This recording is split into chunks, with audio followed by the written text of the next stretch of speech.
पाणी असायचं पाणी असायचे. आपण 700-800 किलोमीटर गेलं खाली, 800-900 किलोमीटर काही गेले म्हणजे हे फोटो लांब गेलं पाणी. आपण धन्य माता पिता पुण्या, पाण्याची पातळी आपण खाली नेली महाराज, लांब नेली. आता त्याच्यापेक्षा घेऊन नाही तर महाराष्ट्र वाळवंट होऊन जाईल, होणार नाही म्हणा. पांडुरंग उभा इथं महाराष्ट्राची भक्ती करणारे वारकरीही आहेत, त्यामुळे महाराष्ट्राचं वाळवंट कधी होणार नाही. चला, 22 त्या पोखरणी नदीचं पाणी कधीच आटत नाही. नदी गंगा वाहते, नद्या सगळ्या गंगा उन्हाळ्यामध्ये दो व्हायच्या. असा आपल्याला जड भरत राजा त्याने सगळ्या संपत्तीचा वैभवाचा काय केला, त्याग केला. गंडकी नदीवर जाऊन काय केलं, तपश्चर्या केली. आपण जमीन किती, 5 गुंठा नाही, 5 एकर, 5 एकर, त्याच्यामध्ये अर्धी पडलेली, 2-3 कोंबड्या आणि 2-4 पत्र्याचं घर, तरी आपल्याला घर सुटत नाही. सुटत मला, आपल्याला नाही सुटत. सुटलं पाहिजे. राजा दशरथ अयोध्येचा राजा होता, वैराग्य निर्माण झालं, वाद झाला. आता आपला पोरगा कर्तृत्ववान झाला आणि राजा दशरथजीने रामप्रभूंना अयोध्येच्या राजगादीवर बसवण्याचा काय केला, संकल्प केला. वशिष्ठ ऋषींना बोलवलेले, औषध आला का, वशिष्ठ ऋषींना बोलवलं आणि सांगितलं मुहूर्त बघा. वशिष्ठ ऋषींनी सांगितलं उद्या समजलं की पुन्हा 7-8 महिने काय नाही, मुहूर्त नाही. राजा दशरथजीने अयोध्यावासी सगळ्या प्रजेला सांगितलं की उद्या राम प्रभू अयोध्येचे राजे होणार. सगळ्यांना आनंद झालेला आहे. आणि मग रात्रीतूनच समुद्राचं पाणी, सगळ्या नद्याचं, सगळ्या तीर्थाचं पाणी आणलेले, फुलं आणलेली आहेत, पूजेची सगळी सामग्री आणलेली आहे. ऋषी मुनी, जपी तपी, संन्यासी सगळ्यांना पाचारण केलेले रात्रीतून. आणि सगळे आलेले, वशिष्ठ ऋषी आलेले, सूर्य उदय झालेला आहे. आणि रामप्रभूंच्या राज्याभिषेकाची एकच कळबळ, एकच घाई झालेली आहे. आणि सगळे आनंदाने विभोर झालेले आहेत. रामप्रभू अयोध्येचे राजे होणार, झाले रामराज्य. भविष्याच्या आनंदाने सगळे आनंदी झाली होते. रामासारखा राजा आपल्याला मिळतोय. आणि मग सगळ्यांची धावाधाव, सगळं निवेदन झालं आणि राज्यावर बसण्याची वेळ जवळ आली. आपली बी जवळ झाली. राज्यावर बसायची वेळ काय आली, वेळ जवळ आली. आल्यानंतर सगळी तयारी झालेली आहे. रामप्रभूंची पाऊलं अभिषेक करून राजगादीकडे निघाले. पण कर्माने सांगितलं नो राजे, नो. कर्माने सांगितलं तुम्हाला राजगादीवर बसायला अजून काही वेळ आहे. तुम्ही जर आताच राजगादीवर बसले तर मग तिकडं रावणाचा काटा कोणी काढायचा. परित्राणाय साधूनां विनाशाय दुष्कृतां धर्म संस्थापनार्थाय संभवामि युगे.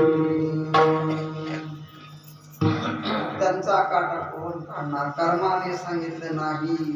आणि मग जी पावलं राजगादीवर जाणार तीच पावलं कर्माने कुणीकडे फिरविली, कर्मे श्रीराम सांगलेला तीच पावलं कर्माने त्यांना वनाचा रस्ता मिळाला. आणि मग चालता चालता चालता प्रयागराजला गेलेले आहेत. कुंभमेळ्यामध्ये आपल्याला आपण जायला पाहिजे होतं. 75 वर्षानंतर योग आला, 144 वर्षानंतर. खरं जायला पाहिजे अजून पण आपण उद्या बघायला कधी राईट मध्ये जाऊ द्या. कीर्तन दिवस सोडून राहिलेली जाऊ दिलं आणि प्रयागचं दर्शन करू, अयोध्येचं दर्शन करू, चित्रकूटावर जाऊ निघू. आणि मग चित्रकूट पर्वतावर रामप्रभू गेलेले आहेत. या पर्व काळात जर स्नान केलं तर मला वाटतं पृथ्वीला कितीतरी प्रदक्षिणा घातल्याचं पुण्य मिळतं. माझ्या ते लक्षात नाही आता. असा पर्व काळ आहे. रामप्रभू चित्रकूट पर्वतावर गेले आणि इकडे रामप्रभूच्या वियोगाने राजा काय कर्मे दशरथ वियोगे मेला. राजा दशरथीने प्राण सोडला आणि मग भरताने ठरवलं दशक्रिया विधी पार पडेल तर पर्यंत आपण थांबायचं ना आपण इथं राहायचं निघून जायचं. आणि मग 10 दिवस गेले. तिथं रामप्रभूंना निरोप कळालेला आहे की दशरथजी गेले. रामप्रभूने सांगितलं आता पाऊल आपली परत जाणार नाही. आता भारत भ्रमण झाल्याशिवाय परत जायचं नाही. आणि वगैरे पाठवल्यानंतर भरत काही सैन्य घेऊन रामप्रभूंना परत आणण्याकरता निघाले. आणि गेल्यानंतर चित्रकूट पर्वतावर गेले. गेल्यानंतर शोक व्यक्त झाला. तिथंही सगळ्यांच्या उपस्थितीमध्ये रामप्रभूने विधी पार पाडलेला आहे. तर्पणादी विधी पार पाडलेला आहे. आणि मग सगळा विधी झाल्यानंतर भरताने सांगितलं राजे अयोध्येचे राजे तुम्ही आहात, तुम्ही परत चला.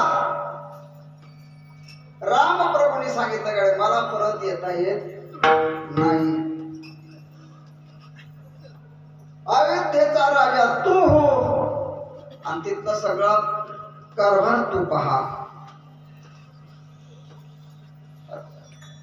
रामप्रभूने नकार दिला आणि मग भरताने बारीक तोंड केला आणि उपोषण धरलं. महाराज अन्न पाण्याचा त्याग केला आणि भरतजीने अनुष्ठान मांडलेलं आहे. 2-3 दिवस गेले उठायला तयार नाही. कोणी समजलं तरी ऐकायची इच्छा नाही. आणि मग प्रभूंनाच हार खावा लागली. रामप्रभू जवळ गेले. भारतात तू जिंकला मी हरतो. अयोध्याचा राजा मी, तुझ्या म्हणण्याप्रमाणे अयोध्येचा राजा मी. आणि मग अयोध्येचा राजा मी म्हटल्यानंतर सगळ्यांच्या चेहऱ्यावर टवटवी आली. आता रामप्रभू परत निघणार आणि आपल्याला रामप्रभूंची संगती मिळणार. सगळ्यांना आनंद झाला. भरत तर नाचायलाच लागले. त्यांना वाटलं आता दादा परत. पण दादा चतुरातो शिरोमणी कुठला कळायला नाही. सगळ्यांना आनंद झाला. रामप्रभू म्हणले आता मी अयोध्येचा राजा झालो. भरता तू कोण? म्हणले मी आता तुमचा सेवक. मी तुमचा सेवक. सेवकाचं काय काम असतं भरता? मालकाने सांगितलेलं ऐकायचं. रामप्रभू म्हणले आता मी राजा आहे, तो माझा सेवक आहे. मी तुला सांगतो आता तो सेवक आहे. आता मी परत येईपर्यंत अयोध्येचं राज्य तू चालवायचं.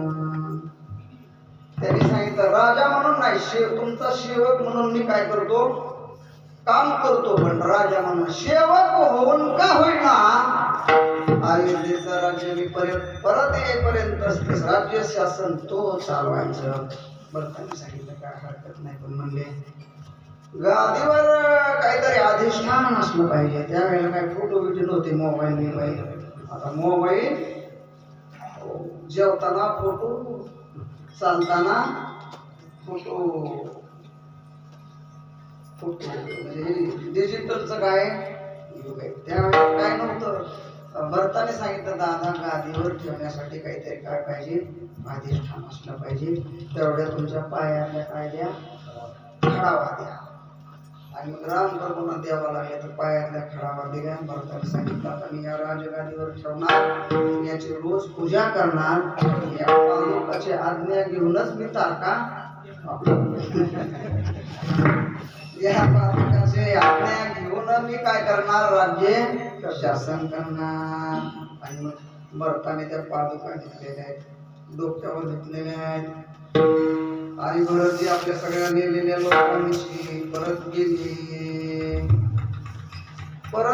त्यांचं तिकडं राज्य शासन चालू झालं. राम प्रभू चित्रकूट पर्वतावरून पुढं निघाले. तिथे चपलाचं दुकान नव्हतं. रामप्रभू चित्रकूट पर्वतापासून पुढं निघाले. चित्रकूट पर्वतापर्यंत रामप्रभूंच्या पायामध्ये काय होत्या, खडावा होत्या. तिथून खडावा नव्हत्या महाराज. रामप्रभूचे पाय असे होते राजस सुकुमार मदनाचा. रामप्रभू राजवाड्यामध्ये फुलाच्या गादीवरून चप्पल घालून चालत होते महाराज. फुलावरून चप्पल घालून चालायचे. फुलावर सुद्धा बिना चप्पलचं चालत नव्हते, एवढे त्यांचे पाय. सुकुमार आणि भरताने खडवा नेल्यानंतर अनवाणी पायाने रामप्रभू निघाल्यानंतर डोंगरातला कार खडा असा टोचला की रामप्रभूच्या पायाची चमडी काय व्हायची, फाटायची महाराज. आणि रक्ताच्या चिळकांड्या लागायच्या. पाय दाखवून लक्ष्मणाला हसत हसत म्हणतात, लक्ष्मणा कर्माचं प्राबल्य कसं बघितलंस का? कडू बोलून आईनं राज्य घेतलं आणि गोड बोलून भरताने चपला नेल्या. आणि मला अनवाणी पायाने वनवासाला जाण्याची पाळी आली. कर्माची सत्ता तुकोबाराय सांगतात. कर्माने कुणाला सोडलं नाही. कर्माची बाधा मोठ्या मोठ्या लोकांना झाली, त्या कर्माची बाधा आम्हाला होत नाही. आता नवीन बाधा बदल गेला. आता नवीन बाधा. आता आम्हाला कशाचीच बाधा होत नाही. कोणेविषयी कशाविषयी आणि कधीच आम्हाला बाधा होऊ शकत नाही. आता नवी बाधा कोणेविषयी काही करा. अशा स्थितीवर आम्ही प्राप्त झालो. आता कशाची बाधा नाही, विकाराची बाधा नाही, अहंकाराची नाही, कर्माची नाही, विषयाची नाही. आमचं जीवन परिपूर्ण झालं. आणि परिपूर्ण झाल्यामुळे आता आमच्या जीवनात काही शिल्लक राहिलं नाही. तुका म्हणे, तुका म्हणे, तुका म्हणे.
तुका म्हणे काही आता उरली नाही. आपलं तर कुठं बोलूया आता, काय वेळ झाली.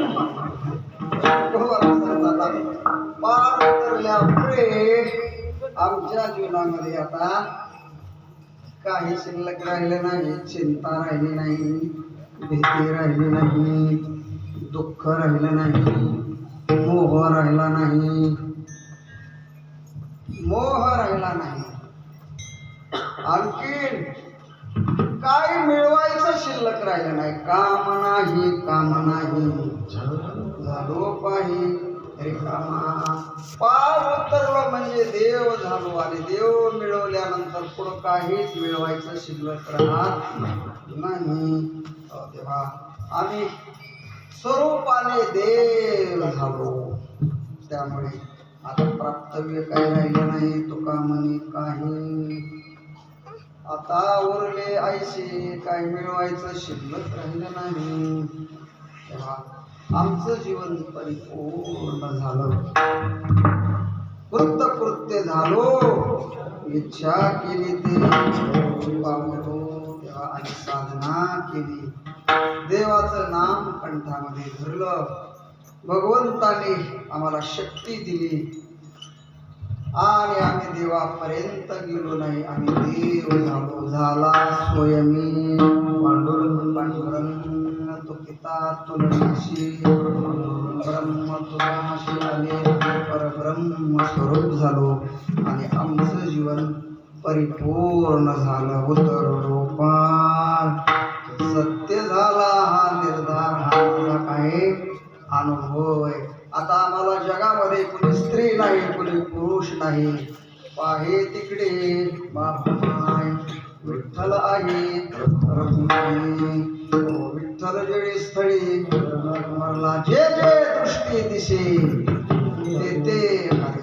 विष्णुमय जग वैष्णवांचा